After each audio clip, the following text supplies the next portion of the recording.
Salut les investisseurs malins, j'espère que tu vas bien. Je m'appelle Gabriel Jarosson. Aujourd'hui, je te parle de comment tu peux t'inspirer du fonds souverain norvégien pour tes investissements et pour ton indépendance financière. C'est parti.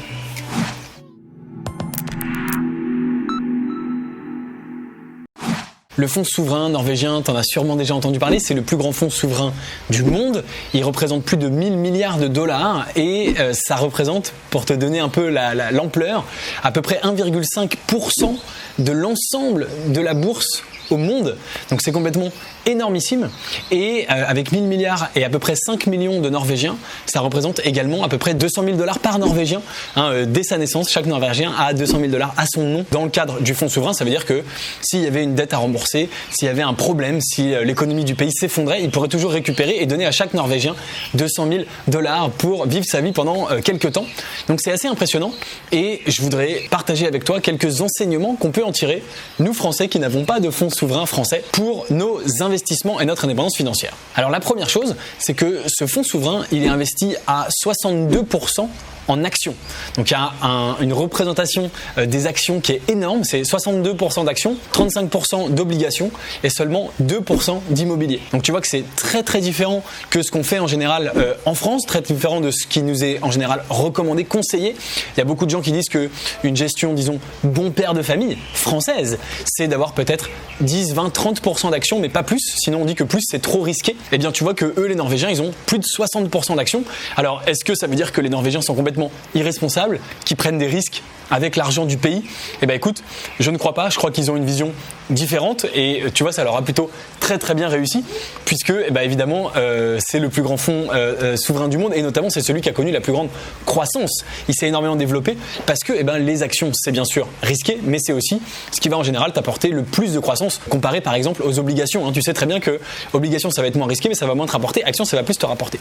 Donc intéressant de voir sur ta mentalité quand peut-être que tu te dis bah oui 30% d'actions c'est le maximum parce qu'il ne faut pas s'exposer plus. Tu vois que ce maximum français, il n'est pas forcément partagé dans le monde entier. On n'a pas tous forcément la même vision. Tu vois, moi par exemple, à titre personnel, j'aurais aucun problème à aller à 60% d'actions, même plus en ce qui me concerne. Donc en tout cas, chacun peut adapter son portefeuille et c'est pas gravé dans le marbre qu'il ne faut pas avoir plus que 30% d'actions comme te le montre le fonds norvégien. Quelque chose de très intéressant également à noter sur les actions, bien sûr, c'est qu'ils détiennent énormément d'actions des GAFA, des GAFAM. Ils ont plus de 8 milliards d'actions Microsoft, 8 milliards d'actions Amazon et 6 milliards d'actions Apple, 6 milliards d'actions Google. Donc tu vois qu'ils ont une détention gigantesque dans les GAFAM, dans la tech américaine. Et ça, selon moi, c'est pas un hasard. Tu le sais, je pense que la tech américaine, c'est l'un des meilleurs placements qu'on puisse faire, que ce soit en bourse, peut-être avec les GAFA, les GAFAM, et bien sûr dans les startups américaines, les startups de la Silicon Valley. Un autre point que je veux apporter à ton attention, c'est bien sûr l'âge du fonds souverain. Le fonds souverain, il a été créé en 1990, donc il a maintenant plus de 30 ans et tu vois qu'ils sont toujours investis, ils sont toujours en action et donc je voudrais simplement attirer ton attention sur bien sûr la vision long terme.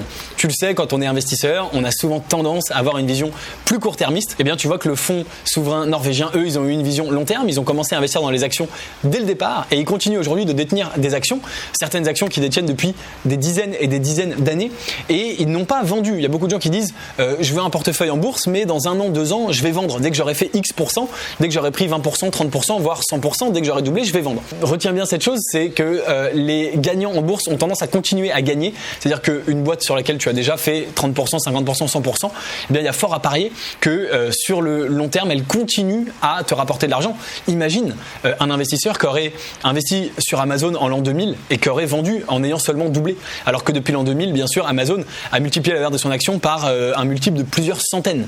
Donc imagine le manque à gagner, à quel point il serait passé à côté de gains. Et tu vois que le fonds souverain norvégien, eux, ils vendent très peu parce qu'ils n'ont pas spécialement de raison de vendre. Ils ont comme idée de toujours garder cet argent investi. Ils veulent tout simplement avoir une vision long terme, garder cet investissement, ces investissements et les garder sur le long terme, sur le plus long terme possible. Donc réfléchis à ça, dis-toi bien que plus tu vas garder tes investissements longtemps, plus potentiellement ils vont te rapporter. Enfin, je termine avec un dernier point très important, c'est la notion de diversification. Ce fonds souverain, à l'origine, bien sûr, ça venait de l'argent du pétrole et c'était pour rendre la Norvège moins dépendante du de justement l'argent du pétrole. Donc la Norvège, c'est un pays qui avait beaucoup de pétrole. Ils avaient de l'argent grâce à ça, ils ont gagné des sous et ils se sont dit on veut pas être dépendant du pétrole, on veut pas être dépendant des énergies fossiles. On ne sait pas ce qui va arriver aux énergies fossiles demain, après-demain, dans le monde d'après, dans le monde de l'électrique, dans le monde etc. de l'énergie propre. Et donc on va prendre cet argent-là et le diversifier, l'investir ailleurs. Ça c'est très très très important. Ça veut dire que de la même façon pour toi, il faut pas être dépendant d'une seule chose. Si tout ton argent vient de ton travail et de tes économies, tu peux malheureusement perdre ton travail. Tu le sais, on est en 2020, on continue à traverser une crise économique. Donc tu peux perdre ton travail. Il faut prendre ces économies et les investir ailleurs, les diversifier. Ça peut être bien sûr dans l'immobilier, même si le fonds souverain norvégien ne le fait pas. Ça peut être dans ce que tu veux, des crypto-monnaies, de l'art et bien sûr dans des actions d'entreprise, que ce soit en bourse ou dans des startups. Et là, bien sûr, dans des actions d'entreprise, tu peux diversifier parce que tu peux acheter des entreprises de la tech, des entreprises de tel et tel secteur et tu peux te diversifier, mais c'est très très important. Donc eux, ils ont pris l'argent du pétrole, ils l'ont diversifié ailleurs et aujourd'hui, même si le pétrole en Norvège, ça s'arrêtait et d'ailleurs aujourd'hui, c'est plus leur principale source d'alimentation de ce fonds puisque ce qui est la principale source pour faire grossir ce fonds, c'est les intérêts, les gains qui génèrent eux-mêmes avec leur propre argent bien sûr aujourd'hui. Mais même si le pétrole venait à s'arrêter, ils auraient plus de problème parce que tu le sais évidemment quand tu atteins un certain niveau, un certain palier, tes investissements grossissent à une telle vitesse que ça te rapporte de l'argent tout seul automatiquement, etc., etc. Donc pense à ça, pense à la diversification. Ne te concentre pas sur une seule source de revenus, mais diversifie et ne te concentre pas sur un seul investissement, mais diversifie. Ils font pas que de la bourse d'ailleurs, ils ont aussi des obligations. Ils font pas que en bourse des américaines, ils font d'autres endroits en Europe, en pays émergents, etc., etc. Donc pense à bien te diversifier et à ne pas rester sur une seule source de revenus ou d'investissement comme l'a fait la Norvège en restant pas que sur le pétrole. Voilà, beaucoup de leçons je pense très très intéressantes à en tirer et bien sûr je pense qu'on peut s'inspirer du fonds norvégien tout simplement parce qu'il a connu un énorme succès. Il faut bien sûr s'inspirer de ce qui fonctionne, il ne faut pas s'inspirer a priori de la gestion de l'argent public français, ça fonctionne nettement moins bien, il faut regarder là où ça fonctionne le mieux et s'en inspirer. Donc j'ai regardé et c'était la Norvège et voilà dont on peut s'en inspirer. De la même façon, je m'inspire des startups qui fonctionnent le mieux pour aller investir à cet endroit-là. Et donc, les startups qui fonctionnent le mieux, tu le sais, c'est les startups de la Silicon Valley, Airbnb, Uber, Facebook, Stripe, Pinterest et tous les autres. C'est évidemment là où moi, j'investis mon propre argent. Il s'agit de faire la même chose, investir dans l'économie réelle, dans des entreprises.